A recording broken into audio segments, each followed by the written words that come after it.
Hello everyone, this is Aryan Sankrit और हम लोग फिर से एक बार पढ़ने वाले हैं nutrition in plants first chapter of NCERT book.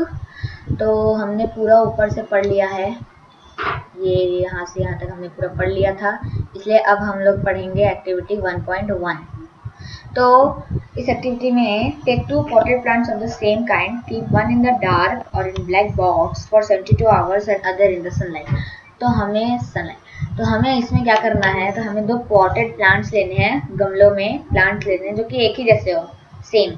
उसके बाद हमें इनमें से एक को हमें डार्क या फिर ब्लैक बॉक्स में रख देना है, उसे 72 आवर्स ले, और दूसरे को हमें सनलाइट में रख देना है। Perform iodine test with the leaves of both of the plants as you did in class 6। हमें आयोडीन टेस्ट परफॉर्म करना है दोनों लीव्स के साथ, जैसे हमने 6th क्लास में किया था। अब जिन लोगों को ये बात नहीं पता कि आयोडीन टेस्ट क्या होता है, तो मैं उन्हें बता दूं कि आयोडीन टेस्ट से हमें ये पता चलता है कि उस सब्सटेंस में स्टार्च प्रेजेंट है कि नहीं, इसलिए आयोडीन टेस्ट किया जाता है। रिकॉर्ड योर रिजल्ट्स, अपने रिजल्ट्स को रिकॉर्ड करना है। उसके बाद now leave the pot which was earlier kept in the dark in the sunlight for 3 to 4 days and perform the iodine test again on its leaf। तो अब हमें क्या करना है, हमें जिस प्लांट को हमने उसमें रखा था डार्क ब्लैक बॉक्स में, तो हमें अभी उस प्लांट को निकाल के उसमें से एक सनलाइट में रख देना है 3 से 4 दिनों तक के लिए। उसके बाद हमें फिर से उसकी लीव से आयोडीन टेस्ट परफॉर्म करना है और हमें अपनी ऑब्जर्वेशन को अपनी नोटबुक में रिकॉर्ड करना है। The leaves of other than green also have chlorophyll. The large amount of red, brown and other pigment mask the green color. Photosynthesis take place in these leaves also. तो यहाँ पे लिखा हुआ है कि ये जो लीव्स होती हैं तो इनमें भी प्रेजेंट होता है क्लोरोफिल, लेकिन वो हमें दिखता नहीं है क्योंकि जो ये रेड, ब्राउन और अदर पिगमेंट्स हैं, जो कलर्स हैं, वो उसे मास्क कर लेते हैं, ढक लेते हैं, इसलिए हमें वो दिखता नहीं है। लेकिन इनमें भी होता है क्लोरोफिल और ये जो लीव्स हैं ये भी अपने फोटोसिंथेसिस करती हैं। Now you often see slimy green patches in ponds। तो हमने कई बार देखा होगा कि जो पॉन्ड्स होते हैं उनमें एक स्लाइमी ग्रीन पैचेस से पड़ जाते हैं, जो स्टेगनेंट वाटर होते हैं उनमें भी पड़ जाता है कई बार। तो उसमें जो होता है वो होती है एक ऑर्गेनिज्म की ग्रोथ होती है जिसका नाम है algae. Can you guess why algae are green in colour? हमें पता है कि वो ग्रीन क्यों होता है, क्योंकि उनमें क्लोरोफिल होता है जो उन्हें ग्रीन कलर देता है। एल्गे जो होता है वो अपना खाना खुद भी बना सकता है फोटोसिंथेसिस के प्रोसेस से। Synthesis of plant food other than carbohydrate. You have just learned that plants synthesize carbohydrate through process of photosynthesis। तो अब जो ये प्लांट्स हैं, हमने अभी अभी पढ़ा था ना कि जो प्लांट्स हैं ये कार्बोहाइड्रेट का यूज करते हैं फोटोसिंथेसिस के प्रोसेस के थ्रू। तो जो the carbohydrates are made of carbon, hydrogen and oxygen. तो जो ये कार्बोहाइड्रेट्स होता है ये बना होता है कार्बन, हाइड्रोजन और ऑक्सीजन की मदद से। These are used to synthesise other components of food. ये जो कार्बन, हाइड्रोजन और ऑक्सीजन है इनका यूज होता है कंपोनेंट्स, फूड के जो दूसरे कंपोनेंट्स होते हैं उन्हें सिंथेसिस करने के लिए। But protein are nitrogenous substance which contain nitrogen। From where do the plants obtain nitrogen? तो अब जो बात आती है कि प्रोटीन तो एक नाइट्रोजन सब्सटेंस है जो नाइट्रोजन रखता है, तो ये जो प्लांट्स हैं उन्हें नाइट्रोजन कहाँ से ऑब्टेन होता है? Recall that nitrogen is present in abundance in gaseous form in the air। ये याद करना होगा हमें कि जो नाइट्रोजन होता है वो बहुत ज़्यादा अमाउंट में होता है प्रेजेंट, गैसियस फॉर्म में एयर में होता है, जो कि 71% अवेलेबल है हमारे एटमॉस्फेयर में। However, plants cannot absorb nitrogen from this form। जो प्लांट्स होते हैं वो स्टेमेटा से वो सिर्फ ऑक्सीजन और कार्बन डाइऑक्साइड को ही छोड़ते हैं और लेते हैं, लेकिन वो नाइट्रोजन उससे नहीं ले सकते हैं। Soil have certain bacteria that convert gaseous nitrogen into usable form and release it into the soil। अब जो सॉइल है उसमें ना एक सर्टेन टाइप का बैक्टीरिया पाया जाता है जो कि कन्वर्ट कर देता है नाइट्रोजन के गैसियस फॉर्म को यूजेबल फॉर्म में, ताकि उसका यूज हो यूज हो सके प्लांट के द्वारा। तो these soluble forms are absorbed by the plants along with water। तो जब रूट्स जो होती हैं प्लांट की, जब वो वाटर और मिनरल्स लेती हैं सॉइल से, तो वो वहां से नाइट्रोजन भी ले लेती हैं सॉइल में, जो उन बैक्टीरिया ने वहां पे भेजा होता है। तो these soluble forms are absorbed by the plants along with the water। Also you might have seen farmers adding fertilizer rich in nitrogen to the soil। अब हमने देखा है ना कि कई किसान वो डालते हैं फर्टिलाइजर्स अपने खेत में, तो वो इसलिए डालते हैं ताकि जो सॉइल है उसमें नाइट्रोजन पहुंचे, क्योंकि जो बैक्टीरिया वो बहुत ज़्यादा अमाउंट में नाइट्रोजन नहीं पहुंचा पाते, जो कि प्लांट के लिए बहुत ज़रूरी होता है। In this way the plants fulfill their requirement of nitrogen along with the other constituents। और इस प्रकार जो प्लांट है वो अपने नाइट्रोजन की रिक्वायरमेंट को फुलफिल करता है। Plants can then synthesise component of food other than carbohydrate such as protein and fat. उसके बाद ही वो प्रिपेयर कर पाता है प्लांट कार्बोहाइड्रेट, प्रोटीन और फैट्स को।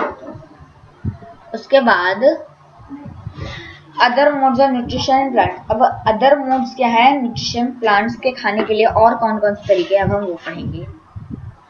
तो there are some plants which do not have chlorophyll. अब वहाँ पे कुछ ऐसे भी पौधे आपने देखे होंगे जिनमें क्लोरोफिल नहीं होता है। They can not synthesise their food. वो अपने खाने को सिंथेसिस नहीं कर पाते हैं। How do they survive and form, where do they drive nutrition.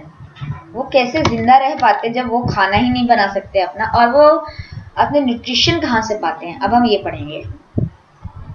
Like humans and animals, इंसानों और जानवरों की तरह ही इन प्लांट्स भी दूसरे प्लांट्स के ऊपर डिपेंड करते हैं अपने खाने के लिए, और इसलिए इस जो तरीका है, ये मोड है जो, इसे हम कहेंगे हेटरोट्रॉपिक मोड ऑफ न्यूट्रिशन कहेंगे। उसके बाद फिगर 1.5 देखिए, तो मैं आपको दिखाता हूँ फिगर 1.5। इसमें आपको क्लियर नहीं दिख रहा होगा, लेकिन इस पेड़ के ऊपर यहाँ पे एक एल्गे उग रही है। एल्गे नहीं, एक तरह से ये प्लांट उग रहा है, जो कि ये रहा, ये एक प्लांट उग रहा है इसके ऊपर। Do you see yellow tubular structures twinkling around the stem and the branches of the tree? तो उसमें जो येलो कलर का जो सब्सटेंस होगा, वो आपको अगर कलर पिक्चर होती तो दिखता, तो वो आपको ब्रांचेस और जो स्टेम है उसके अराउंड आपको ट्विंगलिंग होता हुआ दिखेगा। उसके बाद तो इस प्लांट का नाम है कस्क्यूटा। इस प्लांट को हम लोग कस्क्यूटा कहते हैं या फिर अमारबेल। ये जो प्लांट आपको दिख रहा होगा, यहाँ पे थोड़ा सा एक्स्ट्रा से ये पार्ट जो दिख रहा है, यहाँ पे इतना सारा पार्ट, तो ये वाले एरिया को ही हम कहेंगे कस्क्यूटा। ये देखिए, मैं आपको कलर करके दिखा रहा हूँ क्योंकि मेरे पास कोई ऑप्शन नहीं है। तो ये जो येलो येलो सा पार्ट जो फॉर्म होगा, ये सारा ये कस्क्यूटा है, इसके प्लांट के ऊपर चढ़ा हुआ ये पूरा कस्क्यूटा है। It does not have chlorophyll. इसके पास क्लोरोफिल नहीं होता, जैसे कि लेकिन ये इन लीव्स की तरह बहुत डिफरेंट होता है, इसलिए हम इन लीव्स का एग्जाम्पल नहीं लेंगे। तो इसके अंदर ना कोई क्लोरोफिल नहीं होता है, ये रेडीमेड फूड लेता है प्लांट से। अब जैसे कि यहाँ पे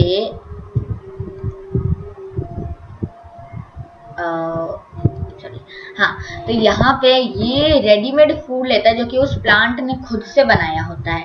तो ये एक तरह से उसकी चोरी करता है खाने की। उसके बाद structure is on which it is climbing. तो ये जो इसका ये ट्री है, ये इसके ऊपर जिसके ऊपर ये क्लाइंब कर रहा है, उससे ये अपना खाना चुरा लेता है। उससे खाना जो वो बनाता है उससे वो खाना छीन लेता है। The plant on which it climb is called the host. तो जिस प्लांट के ऊपर ये चढ़ रहा होता है उसे हम होस्ट कहेंगे। जैसे ये पेड़ इसका होस्ट है, बेचारा पेड़, तो ये इसका होस्ट हो गया। ये पेड़ जो हो ये इसका होस्ट है अब, क्योंकि अब ये इससे सारी ड्राइव कर रहे हैं न्यूट्रिशन, और ये इसके ऊपर चढ़ा हुआ है, इसलिए ये इसका होस्ट बन गया। Since it deprives the host of valuable nutrition, it is called parasite। तो ये एक पैरासाइट है, ये कास्कुटा, क्योंकि ये अपने होस्ट से न्यूट्रिशन ले रहे हैं बिना उसे कुछ दिए, तो ये एक पैरासाइट है जो कि किसी को पसंद नहीं आता। उसके बाद are we and other animals are also parasite, तो जो हम लोग इंसान हैं और जो अदर एनिमल्स है, क्या वो इन प्लांट्स के लिए पैरासाइट बने हुए हैं? इसके बारे में आप मुझे कमेंट्स में ज़रूर बताइएगा, मैं इसका आंसर चाहता हूँ आप लोगों से। तो आइए आगे बढ़ते हैं।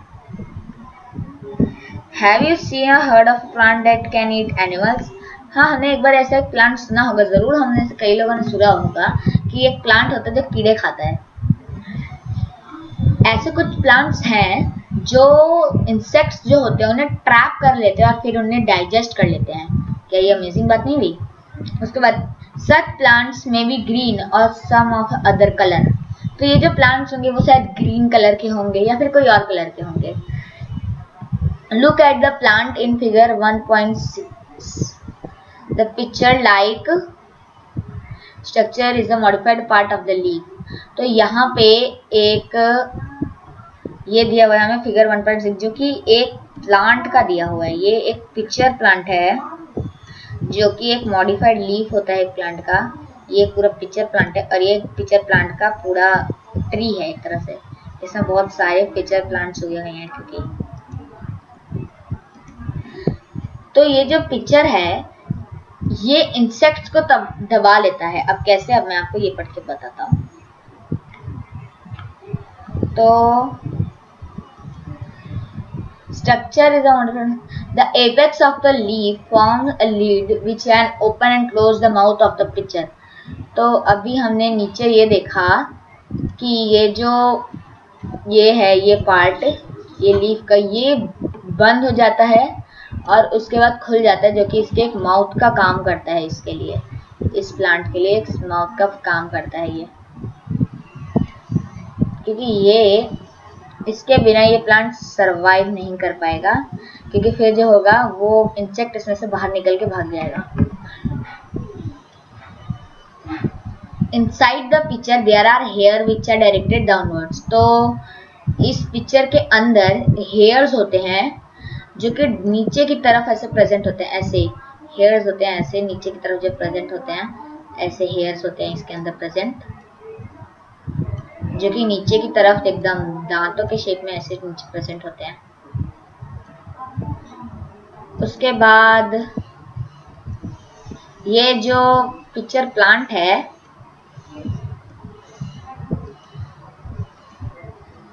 हाँ, तो ये इसके बाद है When the insect land on the picture, तो जब ये जो कीड़ा है जो इंसेक्ट है जब वो लैंड करता है पिक्चर के ऊपर तो जो लीड होती है वो क्लोज हो जाती है और इंसेक्ट उसमें फंस जाता है। उसके बाद वो उसके जो हेयर होते हैं उनके अंदर एंटेंगल्ड हो जाता है, उलझ जाता है। तो जो इंसेक्ट होता है अब वो डाइजेस्ट होने लगता है और क्योंकि वो जो पिक्चर प्लांट है वो डाइजेस्टिव जूसेस को सिक्रीट करता है। Such insect eating plants are called insectivorous plants. तो ऐसे हम insectivorous plants को हम लोग कहते हैं इन्हें जो कीड़े खाते हैं। Is it possible that such plants do not get all the required matter from the soil in which they grow? तो ये जिस सॉइल में उग रहा है इससे अपने सारे न्यूट्रिएंट्स वहां से नहीं मिलते हैं। क्यों? क्योंकि ये सॉइल बिल्कुल भी रिच नहीं होती है। कदम आगे आते हैं। अब हम पढ़ते हैं सैप्रोट्रोफोस। तो you might have seen packets of mushrooms sold in the vegetable market. You may have also seen fluffy umbrella-like patches growing on rotting wood during the rainy season. Figure 1.7. Let us find out what type of nutrients they need to survive and from where do they get them. Activity 1.2. Take a piece of bread and moisten it with water. हमें एक bread का piece लीजिए और उसके ऊपर थोड़ा सा पानी छिड़क दीजिए। Leave it in a moist warm place for 2 to 3 days. 2 से 3 दिन तक के लिए आप इसे मॉइस्ट गर्म जगह पे रख दीजिए और जब तक इसके ऊपर फ्लफी पैचेज उसके ऊपर आपको अपीयर होने ना दिख जाए। उसके बाद These patches may be white, green, brown or any other color. ये जो पैचेस होंगे ना ये सफेद होंगे, ब्राउन होंगे और हरे भी हो सकते हैं। या फिर कोई और कलर के।